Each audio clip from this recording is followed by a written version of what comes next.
ചാരു എന്റെ പെങ്ങളുടെ മകൾ. അവൾക്ക് എല്ലാവരും സ്നേഹിക്കാൻ മാത്രമേ അറിയൂ. പെയ്തൊഴിയാതെ എല്ലാ ദിവസവും വൈകുന്നേരം 6:30 നമ്മുടെ സ്വന്തം സൂര്യ ടിവിയിൽ. അങ്ങനെ പറഞ്ഞ അല്ല, അത് പിന്നെ നരകം താണ്ടി കഴിഞ്ഞില്ലേ, ഇനി സ്വർഗത്തിലേക്കുള്ള യാത്രയല്ലേ, അതാ. അതെ, ചിലരൊക്കെ സ്വർഗത്തിലേക്ക് യാത്ര അയക്കണമെന്നാ എന്റെ ആഗ്രഹം. ഓ, ആ ദേവികയും സിദ്ധാർത്ഥനാണെങ്കിലേ നരകത്തിൽ വിട്ടാ മതി.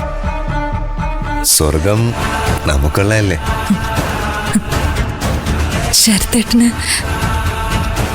ഞാൻ സ്വർഗം സമ്മാനിക്കും, ഉറപ്പ്. അവരെവിടെയാണ് ആ ദേവിക പൂതും? ശരത്തേട്ടന് ഒരറിവും എന്നുവെച്ചാ ഒരു വിവരവും കിട്ടിയില്ല അല്ലേ? ഇല്ല നെത്തിക്കുട്ടി, ഞാൻ ആ വള്ളിക്കേസ് വിട്ടു. അവർ ജീവിക്കുകയോ ചാവുകയോ ആരെങ്കിലും പോവോ എന്തെങ്കിലും ചെയ്യട്ടെ. എന്നാലും അവരെ വീട്ടില് വേണോന്ന എന്റെ ആഗ്രഹം. എന്തിന്? നമുക്ക് പകരം വീട്ടണ്ടേ? ഓ, എന്ന് കേട്ടോ എത്തിക്കുട്ടി.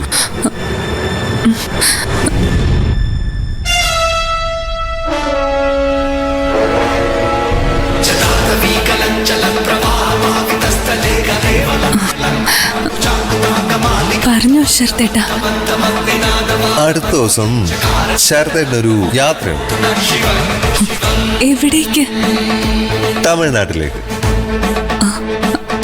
അവിടെ എന്താ? അവിടെ ഒരു കല്യാണം. ആരുടെയാ? ശരത്തേട്ടന്റെ കല്യാണം വല്ലതും ആണോ? നിത്യക്കുട്ടി,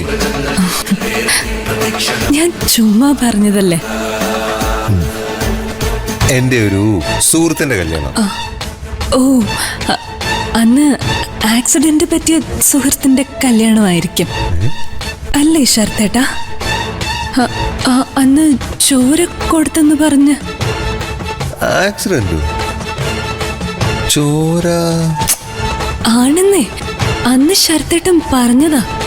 ഓ, അത് അവന്റെ കല്യാണമല്ല, അവന്റെ ഒരു കസിൻ ബ്രദറിന്റെ. ഞാനും അമ്മയും കൂടെ പോയി ഒന്ന് മുഖം കാണിക്കാമെന്ന് വിചാരിച്ചു. ആഹാ, അപ്പൊ അമ്മയും വരുന്നുണ്ടോ? എന്നാ പിന്നെ എന്നെയും കൂടെ കൊണ്ടുപോ ശരത്തേട്ടാ. നിത്യക്കുട്ടി ഒരുപാട് ദൂരെ യാത്ര ചെയ്യാനാവട്ടെ, ശരത്തേട്ടൻ കൊണ്ടുപോവാ. സത്യം പറഞ്ഞ ഈ ചടങ്ങിന് നിത്യക്കുട്ടിയും സാക്ഷിയാവേണ്ടതാ. എന്താ പിള്ളേരെ ഒരു സംസാരം? ഓ, ഞങ്ങള് കല്യാണക്കാര്യം പറയുമായിരുന്നു മുത്തശ്ശി. പെട്ടെന്ന് സമയം കുറിക്കണമെന്ന ശരത്തേട്ടന്റെ അഭിപ്രായം. ദൈവം കുറിച്ച സമയം ഇതാ.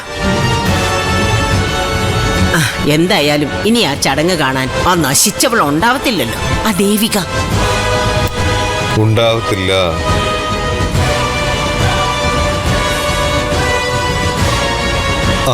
മുത്തശ്ശിയും കൊച്ചുമോളോടി ഇത്തിരി നേരം സംസാരിക്കും. ഞാനേ അമ്മയൊന്ന് കാണട്ടെ, പോയിട്ട് വരാവേ.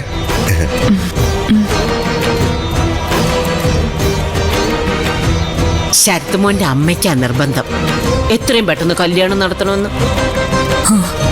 അതെന്താക്കണാന്ന്? നിനക്കിപ്പോ കല്യാണം വേണ്ടേ? ആദ്യം ഞാൻ പഴയതുപോലെ ഓടിച്ചാടി നടക്കട്ടെ. അത് കഴിഞ്ഞു മതി എല്ലാം. ഒരുപാട് ഓടിച്ചാടി നടന്നതുകൊണ്ടാ മൂക്കും കുത്തി വീണത്. ഞാൻ വീണതാണോ മുത്തശ്ശി? അങ്ങനെയാണോ ഞാൻ കിടപ്പിലായി പോയത്? അത് മാത്രം നീ ഓർക്കുന്നില്ല. ഓ, എന്തോ ഒരു മറവി രോഗം അത്. അതിന് മെഡിക്കൽ സയൻസില് ഒരു പേര് പറയുന്നുണ്ട്, ഒരു മെഡിക്കൽ ടേം. മുത്തശ്ശിക്കത് മനസ്സിലാവുമെന്നറിയില്ല. ഓ, ഒരു മെഡിക്കൽ ടോമിച്ചൻ. അവരെന്തെങ്കിലും പറയട്ടെ, നമ്മൾ അങ്ങനത്തെ കാര്യങ്ങളൊന്നും ശ്രദ്ധിക്കണ്ട. ദേ, എനിക്ക് നിന്നോട് ഒരു കാര്യമേ പറയാനുള്ളൂ. ഈ ശരത് മോനെ പോലെ ഒരാളെ നീ ഒരു 100 കൊല്ലം തപസ് ചെയ്താൽ പോലും കിട്ടത്തില്ല. അത് ശരിയാ. അതൊക്കെ ഇപ്പോഴല്ലേ മുത്തശ്ശി എനിക്ക് മനസ്സിലായി വരുന്ന. മനസ്സിലായല്ലോ. അതാ ഞാൻ പറഞ്ഞത്, അവന്റെ ഇഷ്ടത്തിന് കണ്ടറിഞ്ഞ് നീ നിന്നോണം.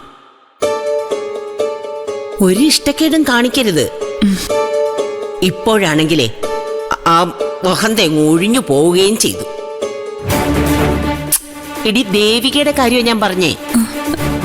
ഞാൻ വയ്യാതെ കിടക്കുമ്പോ അവരിവിടെ എങ്ങനെയായിരുന്നു മുത്തശ്ശി പെരുമാറ്റം? എങ്ങനെ ആയിരുന്നെന്നോ, അവളിവിടെ പടക്കം പൊട്ടിച്ചേ ആർത്തുല്ലസിച്ച് ചിരിച്ച് കളിച്ച് നടക്കുമല്ലായിരുന്നോ. എന്റെ ശത്രു വീണേ, എന്റെ ശത്രു വീണേ എന്ന് പറഞ്ഞു. അതിന് കൊട പിടിക്കാൻ നിന്റെ അച്ഛൻ മക്കുണനും.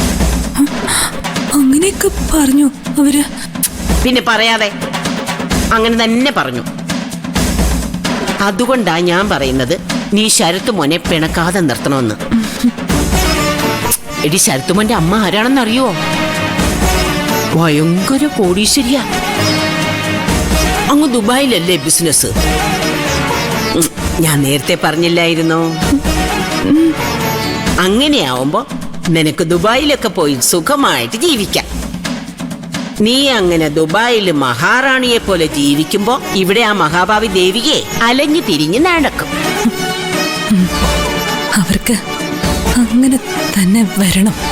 ആ, ഇപ്പൊ എവിടെയാണെന്ന് ആർക്കറിയാം, അല്ലേ മുത്തശ്ശി? എവിടെ ആയാലും അവൾക്കൊന്നും സംഭവിക്കത്തില്ലെന്നേ. എങ്ങോട്ട് വലിച്ചെറിഞ്ഞാലും അവള് വന്ന് 4 കാലേ നിൽക്കും. വീണടം വിഷ്ണുലോകം, അത്ര തന്നെ. എടി പാർവതിയെ, ഞാൻ നിത്യമോളോട് പറയുമായിരുന്നു ശരത്തുമോന്റെ കൂടെ നിന്നോണോന്ന്, ഉത്തമ ഭാര്യയായിട്ട്. അതെ, ശരത്തിനെ പറ്റി മുൻപ് എനിക്ക് ഒരുപാട് തെറ്റിദ്ധാരണയുണ്ടായിരുന്നു.